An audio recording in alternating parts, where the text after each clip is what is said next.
Photography begins with the feet. For every shot, your point of view is determined by where you and the tripod are standing. You want to pick a location based on how you want the shot to be composed. Composition is the backbone of visual communication. It's founded on 3 principles: layering, cropping, and framing. In other words, what will we see? How much of it will be shown?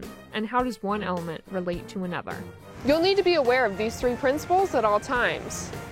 Most of us tend to see images on the screen as one flat surface. However, when you're composing the shot, you have to imagine each layer as an individual element. In virtually every picture, there are at least 2 layers. Here's a stand-up shot.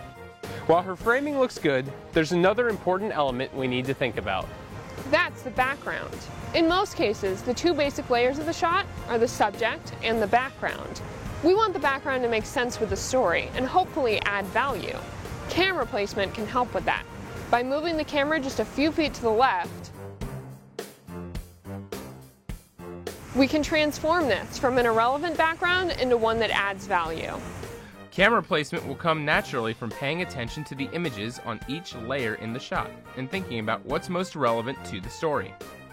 Now that we've found an appropriate background, we can move on to the second principle, cropping. The cropping question is, how much of the element will we show?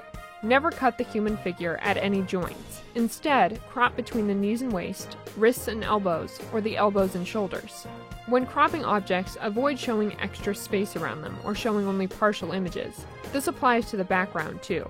The final question is about the relationship between the elements in the frame.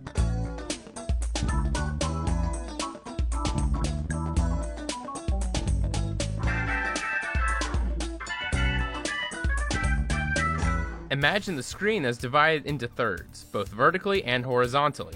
Now as we frame our shot, we keep a golden ratio in mind, 2/3 to 1/3. The primary element will take up about 2/3 of the screen. The secondary element takes up the last third. You can see all 3 principles at work in each of these examples. Here, you can see the effect of camera placement on the final shot.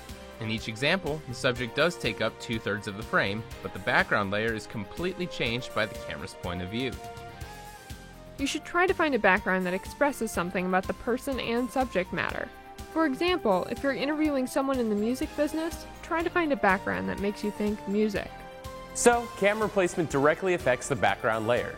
So does the distance between the subject and the background. Let's take a look. When you move the camera closer to the subject, you need a wider shot to make sure it only takes up 2/3 of the screen. That also means we see more of the background. Conversely, moving the camera further away from the subject shows us less of the background. For large background images, like a building, place the subject closer to the camera and farther away from the background. For small background images, move the camera away from the subject and zoom in. Depth is good and white walls are bad. If you're in a white-walled office, try to find an angle that looks out their office doorway for depth. The kiss of death is to put someone on their couch against their white wall. There's no depth, and any light hitting them hits the wall behind them. It just looks bad. Now we've covered the left and the right and the back and the forth of the tripod. Now let's talk about height.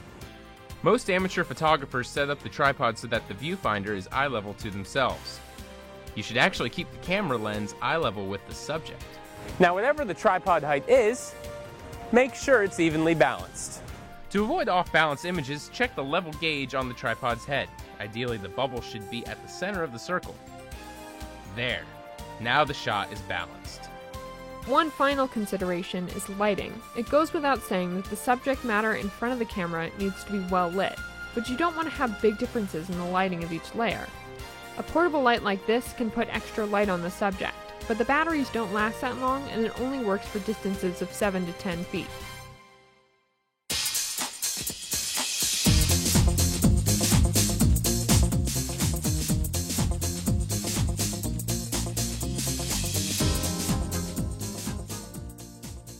First thing I'm always looking at is lighting and space. In this case, we have lots of lighting coming in, natural light from the windows. I want to take advantage of that if I can, because I prefer natural lighting over man-made lighting. We're talking to an expert with the legal aid folks. Looks good enough to use books of law as a background. I'll probably put Randy right about here. And what you can see is because I'm using natural lighting, I got decent light coming from there.